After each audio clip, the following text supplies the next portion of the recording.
Iran और America की जी जो परेशानी है, प्रॉब्लम है, वो इतनी बड़ी प्रॉब्लम क्यों है?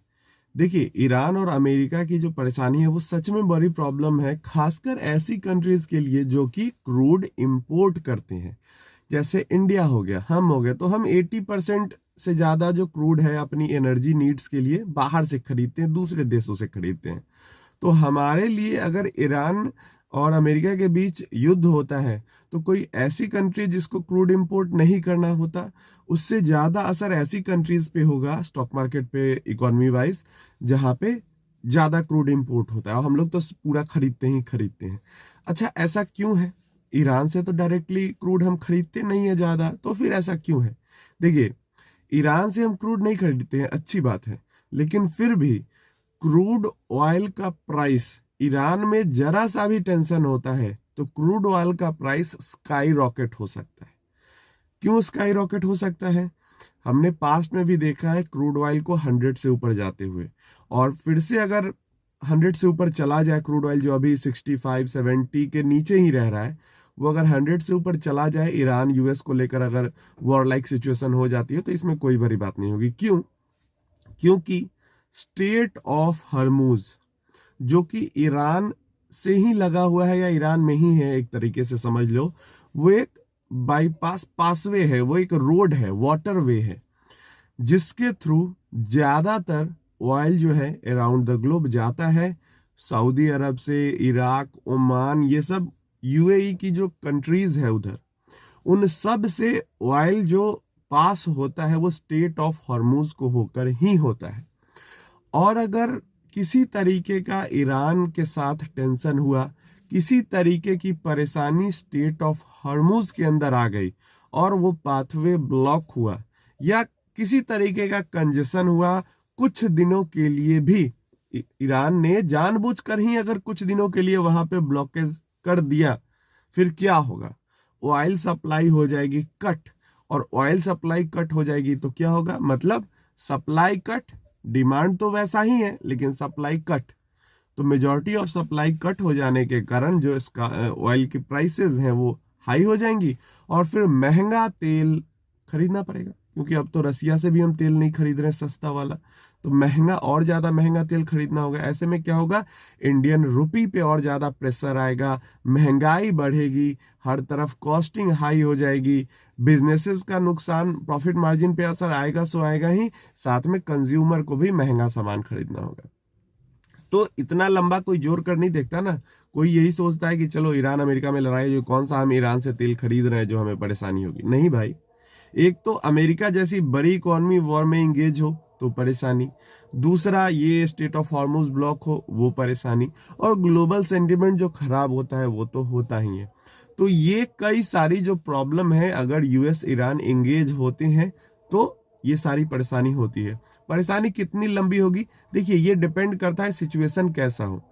जैसे सबसे पहले मान लो 1-2 दिन का अगर क्लैश होता है, तो 1-2 दिन का क्लैश होता है तो नी जर्क एक रिएक्शन आएगा, हो सकता है एक दिन के अंदर 2-3-4% तक का क्रैश देखने को मिले, और वापस फिर अगले हफ्ते में ही वो रिकवर हो जाए। एक दिन का जहां भी क्लैश होता है किसी दो कंट्री के बीच में, तो स्टॉक मार्केट का रिएक्शन इसी तरीके का होता है।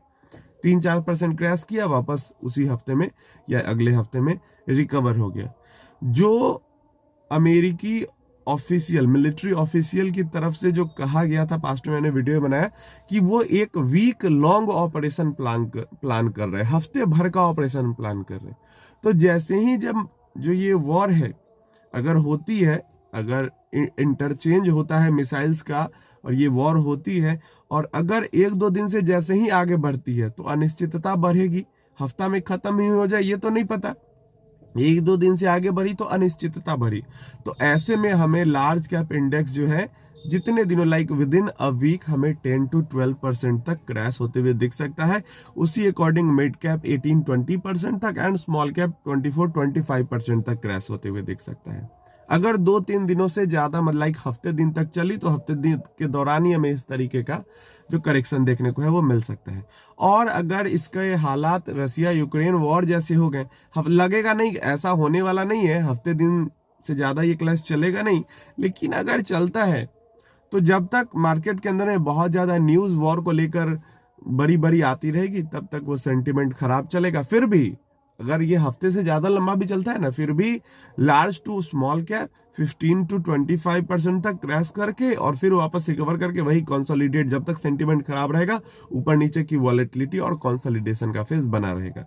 तो अगर एक्शन होता है, जो कि बहुत ज्यादा उम्मीद है कि अमेरिका कुछ ना कुछ एक्शन करेगा, इस महीने में करे, अगले महीने में करे, क्योंकि अगर कोई एक्शन नहीं करता है अमेरिका, तो अमेरिका की ये बहुत बुरी हार की तरह देखा जाएगा। क्यों? अब एक्शन का मतलब लड़ाई ही हो जाए। एक्शन का मतलब ये भी है कि जबरदस्ती डील साइन करवा ले, डील करवा ले ईरान से। क्या क्या डील? पहला तो न्यूक्लियर वाला तो है ही, दूसरा बैलिस्टिक मिसाइल वाला, तीसरा जो ये टेरर ऑर्गेनाइजेशन को फंडिंग करते हैं वो सब, उसके बाद जो ये प्रोटेस्ट हो रहा है वहां पे सेफ्टी, ये सारी चीजें अगर करवा लेता है, इसके अलावा इसराइल को लेकर जो बार बार चीजें होती रहती है, ये सब कुछ ऑन पेपर अमेरिका करवा ले तो ये भी एक एक्शन की तरह हुआ। डरा धमकाकर ईरान से करवा लिया। और ईरान जैसा कि इन सब चीजों के लिए मना कर रहा है, ईरान कह रहा है कि सिर्फ हम न्यूक्लियर बॉम्ब नहीं बनाएंगे, लेकिन अपने नीड्स को पूरा करने के लिए न्यूक्लियर एनर्जी हम यूज कर सकते हैं, इसके लिए रिसर्च करेंगे। बाकी मिसाइल वगैरह वो सब तो ईरान बात ही नहीं, ऑन टेबल बात ही नहीं करना चाहता उन सब के बारे में। तो अमेरिका दो ही चीज हो सकती है, या तो ईरान से मनवा ले अमेरिका, कैसे कि डरा धमका के, डर दिखा के, या फिर वॉर अपना करे। हफ्ता लॉन्ग जो ऑपरेशन की बात ये लोग कर रहे हैं, दो एयरक्राफ्ट कैरियर, दुनिया का सबसे बड़ा वॉर एयरक्राफ्ट कैरियर दूसरा जो है वो भेज रहे हैं, और पहला बड़ा फ्लीट अब्राहम लिंकन का है ही वहां पे। तो या तो लड़ाई होगी या तो ईरान मान जाएगा, यही दो चीजें हो सकती हैं। थोड़ा सा टर्म कंडीशन ऊपर नीचे हो जाए, लेकिन यही दो चीजें हो सकती हैं। लेकिन ये दो चीजें होने के बाद ये जो अनसर्टेनिटी है वो खत्म हो जाएगी। सबसे बेस्ट चीज तो यही होती, इन माय ओपिनियन सबसे बेस्ट चीज यही होती कि थोड़ा सा नेगोशिएशन ऊपर नीचे करके कोई डील हो जाती है अमेरिका ईरान के बीच में, तो अनसर्टेनिटी भी खत्म हो जाती, सैंक्शंस वगैरह भी ईरान पर से कम होते, तो परेशानी वहां पे खत्म हो जाती।